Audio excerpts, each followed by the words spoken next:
So I now want to formally turn things over to my co-organizer and co-moderator, Sunita. Sunita holds a PhD in English from McGill University, where her dissertation focused on the relationship between culture and urban development in North American cities.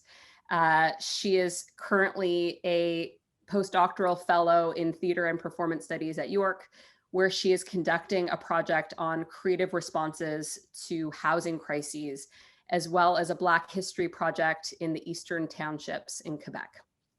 Thanks so much, Sunita. Over to you. Thanks a lot, Laura. Hi, everyone. Thanks so much for having me here today. I'm really excited to meet some of you virtually and to hear from our amazing speakers today. I just want to remind the speakers that you'll each have 5 minutes to speak after I introduce each of you. And when you have about a minute left, I'll just kind of hold up this backwards 1 minute sign. So you can be prepared to start wrapping up. So with that, I will introduce our first speaker of the day. Our first speaker is Ella Dawn McGeough, who is a third-year PhD student in visual arts at York. Her practice pursues material relays as assemblies of contact, communication, and influence. She works expansively and collaboratively across multiple media to explore myths, histories, and narrative devices that scaffold modes of relationality. So I'll turn it over to you, Ella.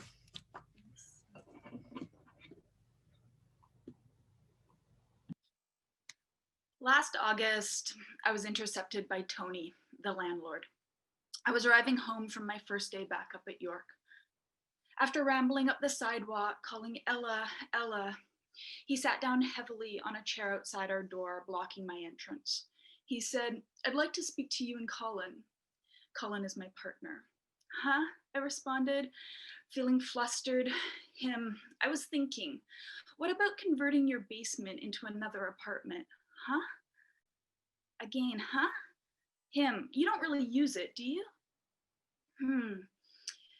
Well, in quick succession, several images flashed. Images of carefully stacked pantry shelves filled with tins of tomatoes, cans of tuna, extra bags of rice, sugar and flour, toilet paper, bottles of wine, a case or two of beer, the set of winter tires, a new chop saw, accumulated decorations, a few old ceiling fixtures, 75 pounds of assorted golden chain from a sculpture I showed once in 2013, that box of antique crystal and bronze doorknobs I'm saving, 3 magnum lights, the back corner stuffed with random lengths of wood, a dehumidifier, assorted fans, gardening supplies, rolls of chicken wire, bags of de-icing salt, a shop vac, an enlarger for the dark room we'd always planned, families of spiders, sheets of silvery insulation, copious cans of spray paint, several pairs of winter boots, various cleaning supplies, buckets and brooms, large washer dryer, 4 or 5 crock pots filled with beeswax. And finally, yes, some scattered paw prints left 30 years earlier, the remnants of movement across such uneven terrain by a cat named Charlie. Rattled, sweaty, and trying to lock up my bike, I ran upstairs to talk to Colin. I found him lying in bed, dizzy and nauseous with extreme vertigo, the results of an accident the week previous. Running through the hallway and downstairs, a lifetime of floors, which I had also taken to be mine, wobbled, slipped, tilted, cracked, and were made unmade. I was startled to realize that the myth had dissolved. This floor, this home, this life was suddenly revealed to be a hopeful fantasy, a fabulation, a short-term promise. Back outside, I started and stalled. Tony replied, "No rush, we'll work it out. I can take $50 off your rent for the next year." I did the math. $600. This man was offering me $600. For months without access to York's studio, I had taken advantage of the cooler underground basement climate and had moved my workspace downstairs. The basement's floors had long been a feature of fascination. a chaotic mystery of poorly poured layers of uneven concrete that buckle and bend and fragment into sections of exposed dirt. From June onwards, I arduously cast these sections in wax as a symbolic demonstration of the precarious social, environmental, and political terrain that this year's public health crisis laid bare. Recently, looking over some notes, I found this quote: "Those who've been allowed to have hope are allowed to feel shock." I repeat, those that have been allowed to have hope are allowed to feel shock. And I realized that I was shocked because I'd been afforded the privilege to hope. Because the thing is, Tony is not a bad landlord. He's actually by far the best landlord we can hope for. In a city as expensive as Toronto, we are luckier than most to occupy an apartment well below market value with enough space to sustain artistic practices, maintained like bricolage by the occasional gift from parents or older siblings, government grants, underpaid jobs, graduate school stipends, fees for exhibitions or speaking engagements, and of course, the sessional gigs. Teaching photography, sculpture, experimental performance art, even graduate seminars. On summer evenings, we drink Tony's homemade wine and sometimes something stronger when he invites us to sit with him under vines of grape and summer squash. He tells us about growing up on a small island off the coast of Portugal and how everyone watched out for everyone else. I make him both sweet and savory treats, and he tells his family with pride that we are teachers. I correct him and say that we're artists. He doesn't hear me. He just seems happy that we also garden, and how in better times we turn our place over to our friends who read tarot cards and screen films and show paintings and host dinners and listen to the moon. A few weeks later, Tony gestured me over to say that he had changed his mind. He was too old, he was too tired to go about renovating basements. "Forget I even asked," he said. "It was a passing idea," he said. "Just the thoughtless, hopeful thoughts of a man who could unbuckle my life, my research, my place in the world on a whim." Thanks. Thank you so much, Ella. That was beautiful. I'm looking forward to our question period at the end to engage some of what you shared with us today. Our next speaker is Leah Tarachansky, who is a multimedia journalist and documentary filmmaker doing her PhD at York's Media Studies department. Her films and current academic research look at how colonial dynamics are mediated and how they can be transformed. Her work focuses on Israel and Palestine, where she grew up and where she created most of her films through narrative productions for BBC World, Telesur, The Guardian, The Real News, and others. I'll turn it over to you, Leah. Hello, thank you for that introduction. So that was beautiful, Ella, and I'm just going to go in a very standard direction here. As Sunita said, I'm a journalist and documentary filmmaker, which are by definition research creation professions. And so it was very natural for me to pursue a research creation PhD at York in the Cinema and Media Studies department. And what I wanted to do was to learn about augmented reality and to use this locative media as the tool for decolonization in Israel-Palestine to continue the work that I was doing as a journalist. But today I wanted to talk not about my PhD, but about a MyTax grant that I've been working on to do a kind of mini prototype through which I will learn the skills to apply to the research creation of my PhD. First of all, this MyTax grant exists because of COVID. So with all of the difficulties and delays that COVID had caused in my PhD, it also created this grant opportunity. And the reason I got it is thanks to Professor Mary Bunch. In fact, the idea for this grant came from a project I was working for when I was taking a class for Mary Bunch's of Mary Bunch's, and in that class we were doing videos, and I was working on a 360 video, and it led me to City Hall in Toronto, where in the basement I discovered this incredible quilt that tells the story of Toronto, and in particular, the story of this place that City Hall is sitting on, which is Nathan Phillips Square, which used to be Canada's first truly multicultural community.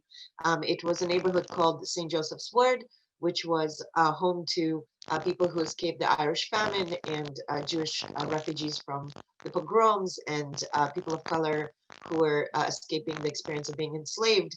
And many communities that came together in this place and were kind of shoved together, and many of them worked in the sweatshops of Eaton's. And this quilt that I found in the City Hall basement kind of tells this incredible colonial story of like, there were these native people in the forest, and then they became, and then they met some British people, and now everybody's happy together. And I was horrified by this kind of narrative. And it, of course, sounded very familiar with this other colonial narrative I grew up with in Israel-Palestine.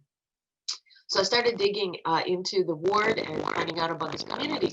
And I discovered that in 2015, Infrastructure Ontario actually did an archaeological dig in this place. And they found hundreds of thousands of artifacts. And so when Mary Bunch told me about this grant, I thought it would be incredible to use augmented reality, which is, a great way to emplace virtual objects, to take some of these artifacts that Infrastructure Ontario dug up, to scan them in 3D and emplace them where they were found as an AR emplacement.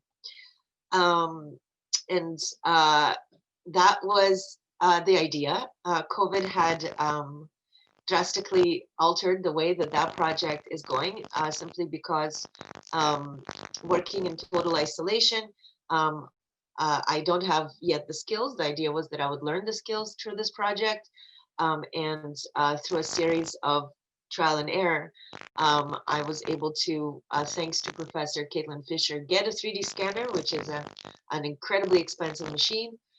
During the COVID lockdown, coordinate moments of being able to travel to Ottawa to get the 3D scanner from Professor Fisher, who was in Ottawa in the first place because of COVID. And then finally, through all kinds of communication, go to London, Ontario, where the Infrastructure Ontario worked with an archaeological company that's part of the Museum of Archaeology, and where all of these artifacts were stored. So I just wanted to show you guys a little bit of what that was like. The Museum of Archaeology was incredibly generous in allowing us to access a lot of their artifacts, and we had a lot of conversations about which ones to work with. I got a chance to work with this scanner and to really go to town on some of the artifacts that were found, such as this hat mold that was actually at the center of an entire industry of hat making 160 years ago, or this memorial plate of Uncle Tom's Cabin, the book, and for example, this children's doll. And in the process, because I also run a school outside of my PhD, and the job of running a school in COVID meant that my entire day was overwhelmed with health regulations. My actual PhD work was a little bit delayed, and this turned out to be incredibly fortuitous because my comms essays, which I'm currently finishing, coincide with exactly the kind of literature that I had to read to get to the core of understanding what is it that augmented reality can do when it augments the space and makes visible what is made invisible by colonialism. So the main point of this discussion here today is to talk about how COVID has impacted research. And I would say that the courses that I was taking in my PhD led to the creation of this idea. This idea is going to become a prototype for my PhD, but without access to people, without the ability to interact and brainstorm together, and working in isolation, it's really bringing out the, to me at least, the understanding of how collaborative academic research is. Even when pre-COVID, we used to think that it was very isolated and self-driven. So that's what I had to share, and thank you for listening. Thank you so much, Leah. Our next speaker is Lisa Marie DiLiberto. Lisa Marie is the Artistic Director of Theater Direct, the founder of Fixed Point, and co-creator of The Tale of a Town, a national theater and media project, and Main Street, Ontario, an animated series on TVO. She is a graduate of George Brown Theatre School and École Philippe Gaulier, and is currently pursuing her PhD in Theatre and Performance Studies. Over to you, Lisa Marie. Thanks so much, Sunita. It's great to be here among all these wonderful presenters. I just began my PhD, and right now I'm focusing a lot on performance ethnography, in particular, examining the everyday lives of young people through my work at Theatre Direct. And so today I'd like to share with you one of the projects that we've undertaken at Theatre Direct as I continue my research through that work, looking at how we can engage young people through theater during this very challenging time. Share my screen. Oopsie.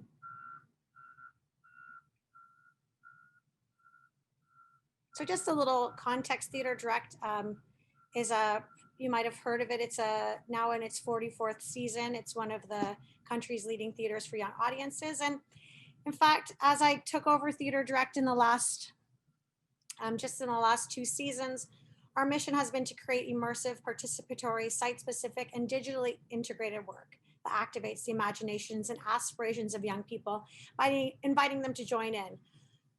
So this has been really interesting because while all theaters have, black box theaters have shut down, at Theatre Direct, our mission has been to take theater outside of the black box. So in fact, though this has been a challenging time, it also has been an opportunity to engage further and to see how far we can innovate with this work. However, now with the restrictions where we can't even gather or create site-specific or participatory work, even outside of the black box, that's challenged us even further. So we are left with wondering, how can we invite people to come and be a part of it all? So one of the questions that I had at the very beginning of this pandemic was, how can theater help young people to heal from this traumatic experience of living through the pandemic over these past months? Really, that's, you know, theater for young audiences often has a message or is trying to connect with certain issues that young people are going through and communicate to them through theater. And this is a particularly significant and challenging time for young people, and especially difficult to reach them because many of our work involves gathering and often involves going into schools. So our main focus at Theatre Direct right now is to respond to this question. And one of the pieces that we've had on offer, that we have on offer right now, is called Eraser: A New Normal. This show is in fact programmed to tour through schools in the fall. This past fall, in schools, we had a live show. It follows 6 elementary school students as they navigate through a school year. But instead, back in May, I commissioned them to create this piece. So this is their piece that takes these characters, however, and puts them in the middle of dealing with the COVID-19 pandemic. So these amazing emerging artists created this work all over Zoom, mailing costumes to each other. They're theater artists, not filmmakers, but they did create this amazing show that touches precisely on issues that young people are facing right now as they navigate through the pandemic. And it's touring right now into schools virtually, and I can talk a little bit more about that later. I'm going to play a short video so you get a sense of this work. So we're here because we're in a group to do a project on health. Yeah. I'll give you a recap of our recent events. I've read that blogging can be good in times of acute stress and change, so here we go. Eli should check in with Noah. Why did I ask him? Because he's Noah's best friend. I'm Noah's best friend. Yeah, Whit and Noah are best friends. What'd you get up to this morning? I woke up. Congratulations. Caleb, did you really set your password to I'm the man? Yes, I am. 1, 2, 3, 4. Tahita, I repeat, do not mess this up, okay? So my dad's sister is coming over and staying in my bed. I mean, I'm not sure if I'm going to say anything or that if he even sees me that way. But...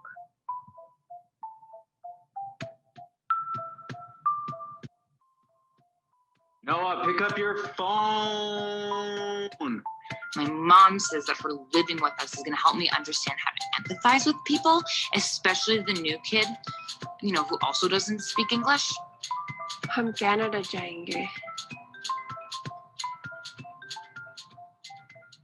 Hi, new kid. Welcome. I need pizza. 1 mango, 2 mango.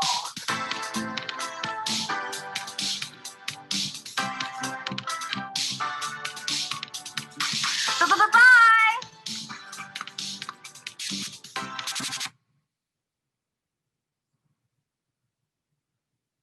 So we're here because we're in a group to do a project on health. Yeah. So, you know, this play has, thank you, has gotten quite a lot of traction. And I think because it is doing what we hoped it would do, which is to connect with young people, dealing with some of the themes and issues that they're going through right now.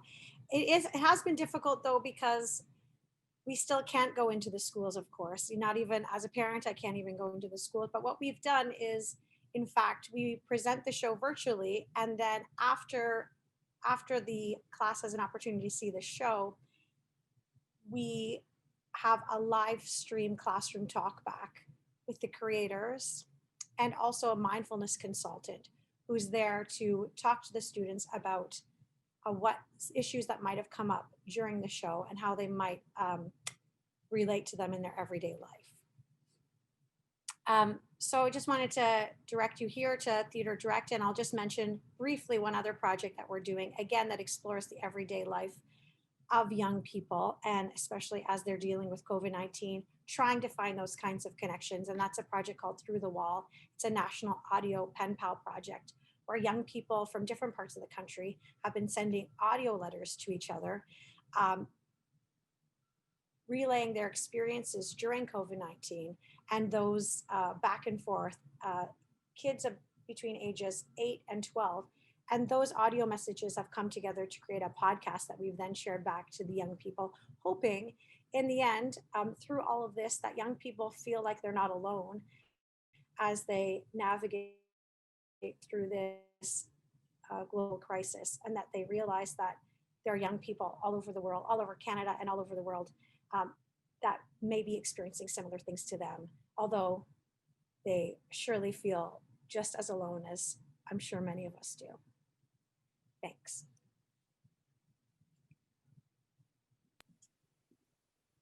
Thank you very much, Lisa Marie.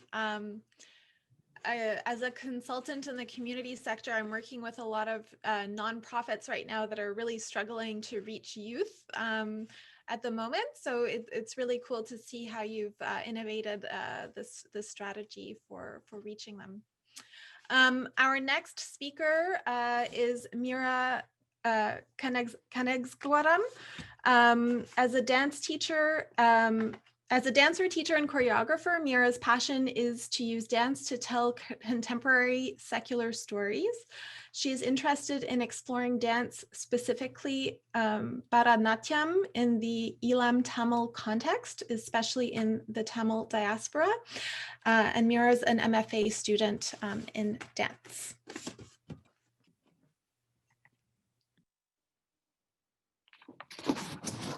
Hello, everyone. I'm happy to share my experience of creating and researching during the COVID-19 pandemic. I'm in the second year of the MFA dance program. It's a 5-term program, and when COVID hit, I was in the second term. And that left me with no other option but to figure out how to research and create from the confinements of my home in order to finish my degree.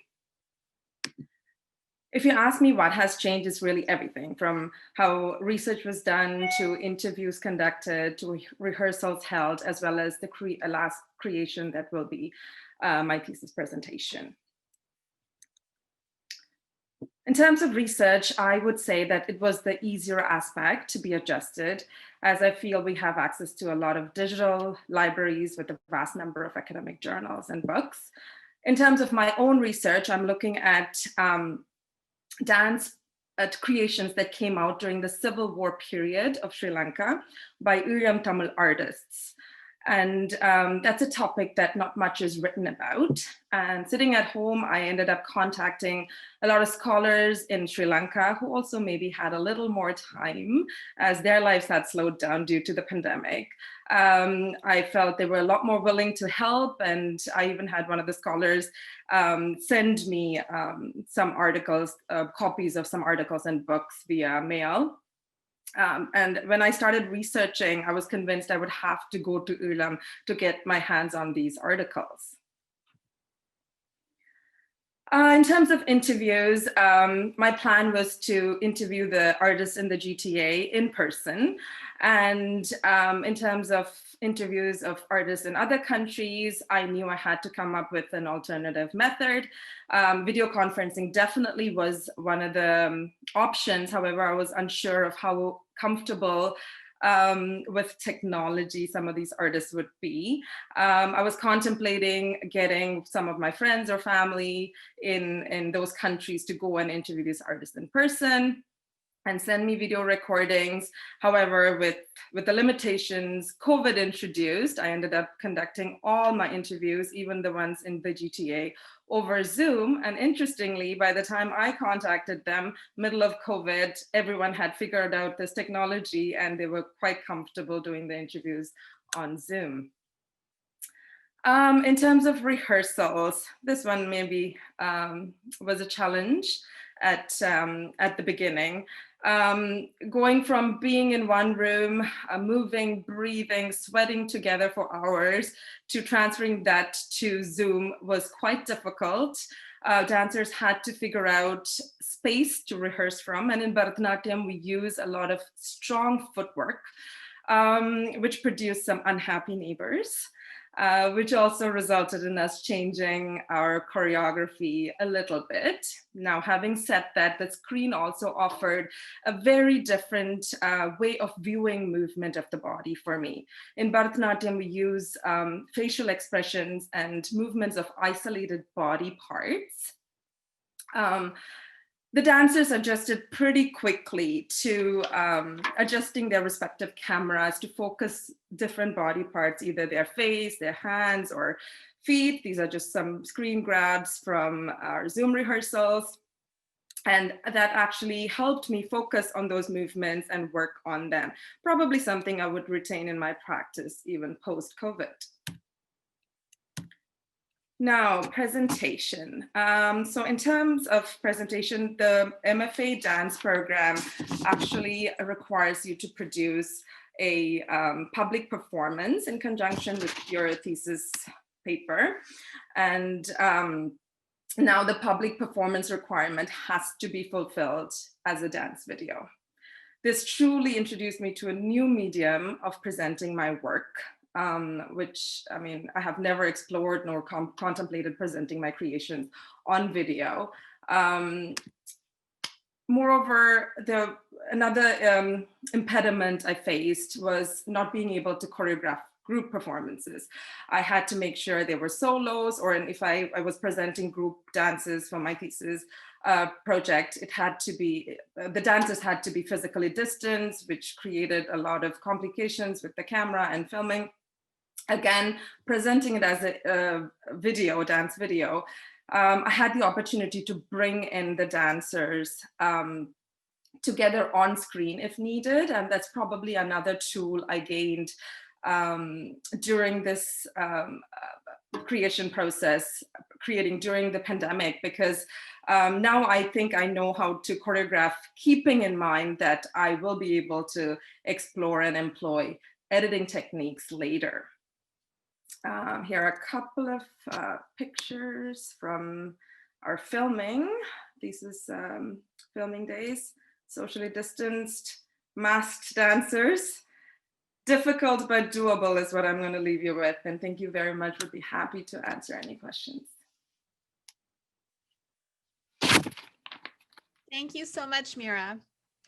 Our next presenters are Sarah Vollmer and Racelar Ho. Sarah Vollmer is a PhD student in digital media, where she researches and creates under the supervision of Graham Wakefield in the Alice Lab at York. Insatiably curious, she is driven to explore kinesthetic creativity through aesthetic and philosophical world making at the intersection of visual arts, engineering, and artificial life, with a focus on collaborative construction and co-creation in mixed reality media. Racelar Ho is also a PhD student in digital media. She primarily focuses on the viability of digital games as an independent genre of fine arts and seeks a way to smooth the gaps within science and humanities. As an artist, she constructs a hybrid infinite world to express her poetic thoughts about Zen dialogues in different dimensions and to explore the idealistic world of transcendent beings. I will turn it over to you, Sarah and Racelar. Great. Okay, thank you so much. We're obviously happy to be part of this research creation workshop. And as you heard, both of us have quite a bit of a different background here, but we do have a shared philosophy. And so we've taken this time to come together on a project that we've been working together. I guess we're a little bit of an advantage in the sense that we are coming from a computational arts space. And so most of our work is already done online and using new technology that way. But we still thought we would think of a project to work on. And this project we've done so far is sort of an ongoing sort of exchange of perception and installation and understanding of climate change at the time was on our minds, but also we hope that during the pandemic, no one forgets about these other important issues that exist today. And so as you can imagine, we've got an integration of art, technology, and science, as well as experimental techniques to convey our dialogue.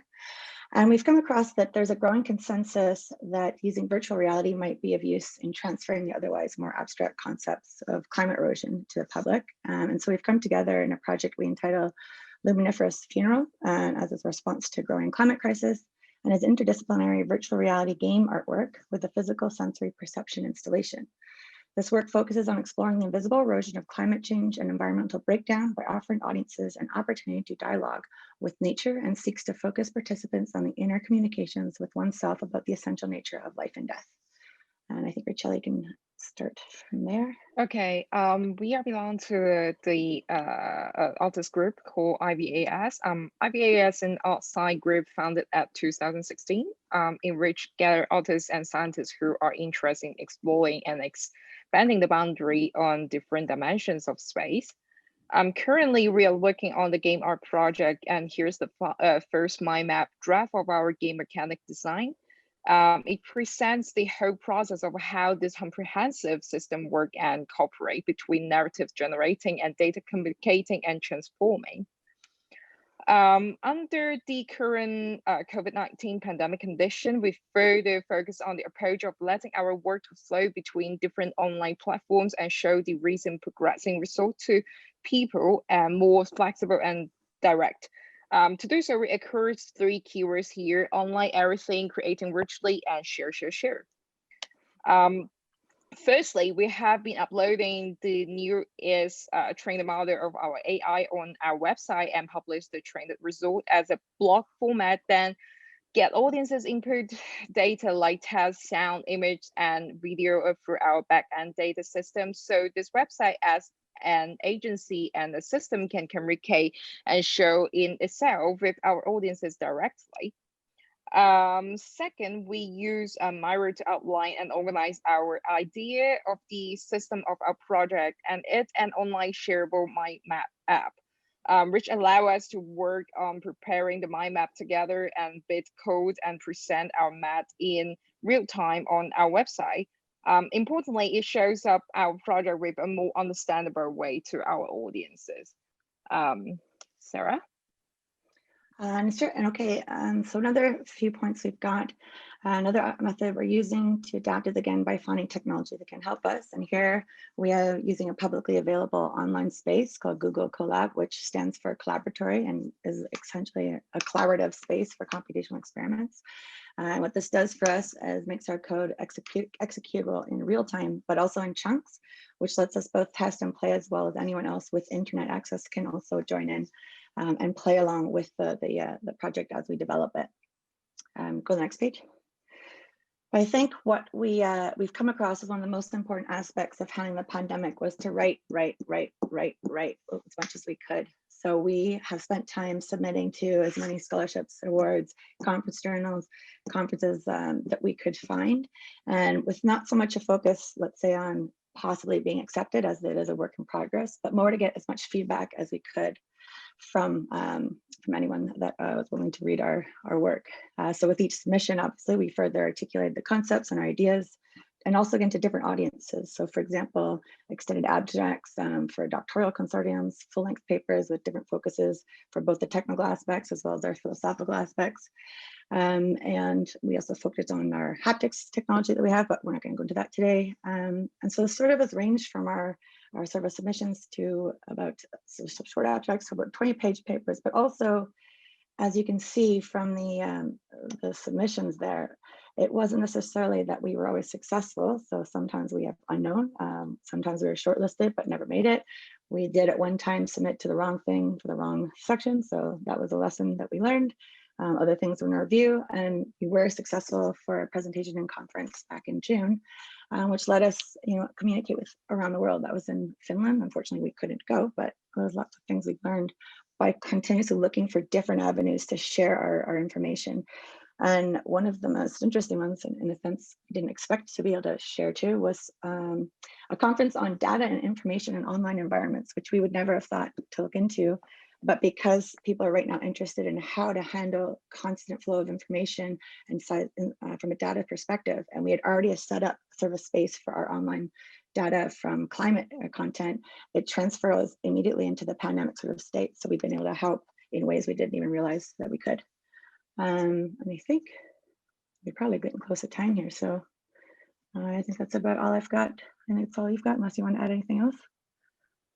Maybe we want to share. Oh shit! I still need to share the screen.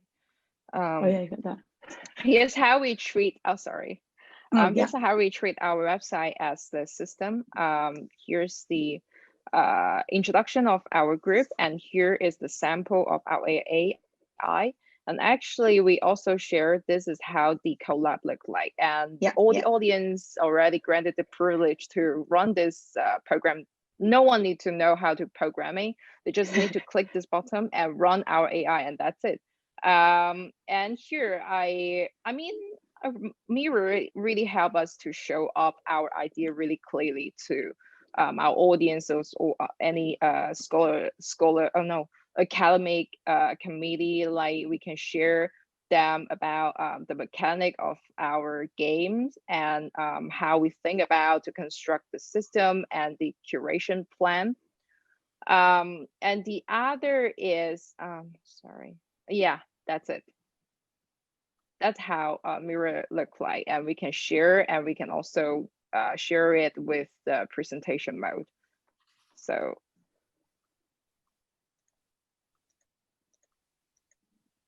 Yeah, something like that.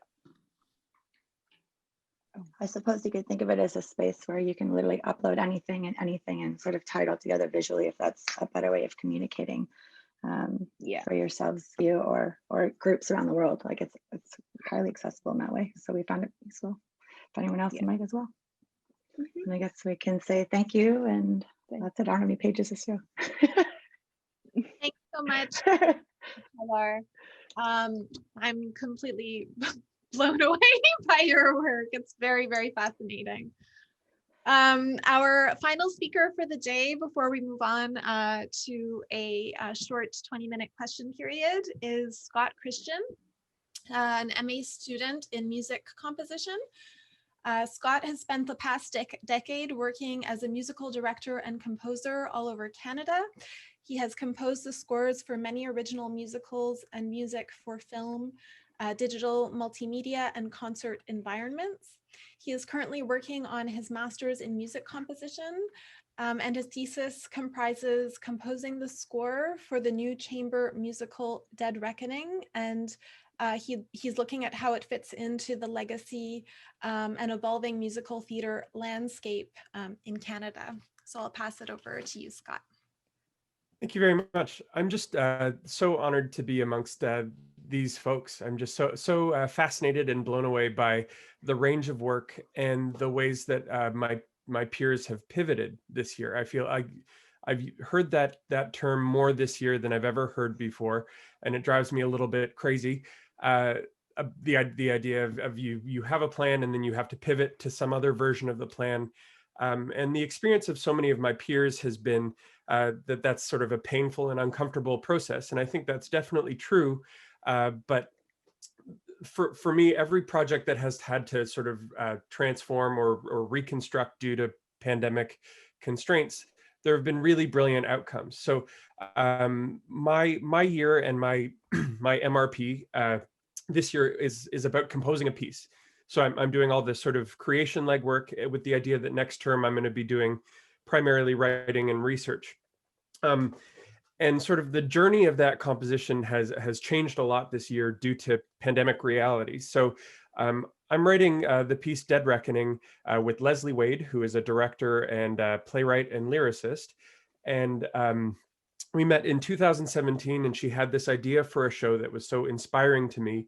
It's the story of Amelia Earhart, which is sort of well-worn territory, as well as the real story of a 15-year-old girl who is alleged to have sort of picked up her final distress signal. So in Central Florida, she's reported to have on her home ham radio heard Amelia Earhart's SOS. And we use this sort of frame to explore female role models, to explore the importance of heroes during adolescence and the serious shortage of female heroes, historically, like looking at the 1930s as well as today.